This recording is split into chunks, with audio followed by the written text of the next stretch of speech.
What's up, you guys? We're back. Today's warm-up, we're going to start with some Russian twists. So, I sit on my butt, pick my feet up off the ground, my legs are together, I touch the ground on my left, and then my right. That's 1, 2, back and forth. After that, we're doing skaters. So I stand up, we're going back and forth. Okay, I'm going to be in a wide stance. I'm only standing on one leg at a time. So I jump to the right, left foot kicks back, then I jump to the left, right foot kicks back. Back and forth like so. Next up, we're doing leg lifts, so I lay on my back, put my hands underneath my butt, feet out in front of me, lift my legs all the way up, and then gently touch back to the ground. And then last but not least, we're just doing butt kicks, so just running in place. Bam, easy. Going for 5 minutes for that. Okay, the workout, we're gonna go for 12 minutes. We're gonna start with some bent over rows. So think about the position that we use for a deadlift. That's how I want you guys to brace your back. Shoulders are back, belly's tight, and our knees are bent. And then all we're doing is folding forward until we feel some tension in the back of our legs, trying to get our back kind of close to parallel to the ground.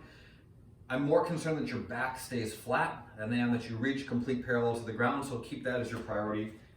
Since you can't see your back, make sure that you're keeping tension in your abs. That will do that. Oh, also shout out to Chubby Hofer, Nick Hofer, what's up? All right, so with the dumbbells in my hands, we're just gonna mimic the same motion that we use when we're on the rowing machine. So it's the exact same pull, but I'm just gonna be pulling towards me while I'm doubled over as opposed to pulling towards me while I'm sitting up. So again, shoulders back, belly tight, my knees are bent, I fold forward, and then I lift the dumbbells till they touch my ribs and then come back down. So I'm going here, okay? I'm not like lifting up to my shoulder, I'm pulling to here. So like even lower than my chest. Again, just think like if I was on the rowing machine, I'd be here. So that same basic rowing motion that we're doing in these things. Next up, we're doing push-ups. So we know and love push-ups. Remember that your chest needs to touch something. If you can't touch the ground, then put some books down, put a pillow down, have a point of reference. Not because like, oh, I say this is how it should be done, but because it will help you get better. If you know that you can do your push-ups to 1 or 2 small books now, and then you practice, you can take one of them away in a couple weeks, then you know that you've got stronger. If it's always just kind of like down to as low as is convenient, you never can track your progress. So keep that in mind as you work.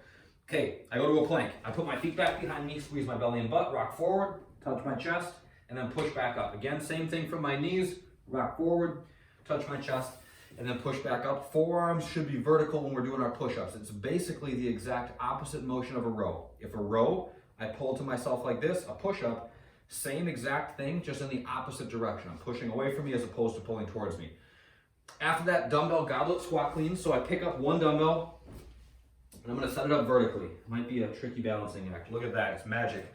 I stand over it, I'm gonna pack my shoulders, squeeze my belly and bend my knees. Then I send my hips back, reach down, grab the top of the bell. I'm gonna open my hips, drop underneath to catch at my chest, and stand up. So watch one more time. My hands transition around the bell. And then I stand back up. Okay, last but not least, I'm doing lateral jumps over a dumbbell or double unders. Bam, easy money. The body weight version, bent over lateral raises, is gonna be this. I'm gonna use that same basic setup that I just did for the bent over rows. Shoulders back, belly tight, knees are bent. I'm gonna fold forward, and just with my arms, I'm just gonna slowly come up and then come back down. Okay, so I'm pulling my shoulder blades together at the top. Just kind of it's a different motion than the row, but should still be something that challenges your shoulders in a slightly different way. After that is push-ups, then odd object goblet squat. So you could hold something at your chest, okay? But you're just gonna hold that thing at your chest and do squats right here, and then lateral jumps over a 6-inch target, okay? That is that. The accessory work today, we're gonna do some wide stance good morning. So wide stance is good because it changes the way that the muscles that affect our hips move. So this is gonna put a little bit more pressure on our adductors on the inside of our legs. I want you guys to make sure that you are bending your knees pretty significantly and that you're pushing them apart as you work, okay?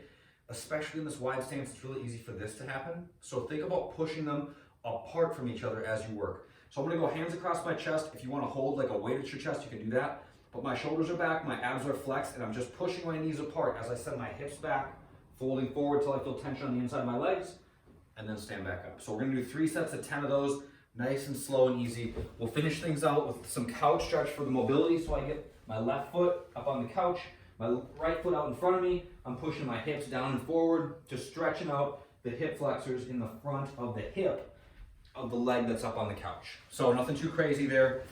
3 minutes per side couch stretch is the one. That's the one, especially for the hips. It's time well spent. 3 minutes per side. That'll do it for today. That's all I got for you guys. Have a good day. I will see you tomorrow. Bye.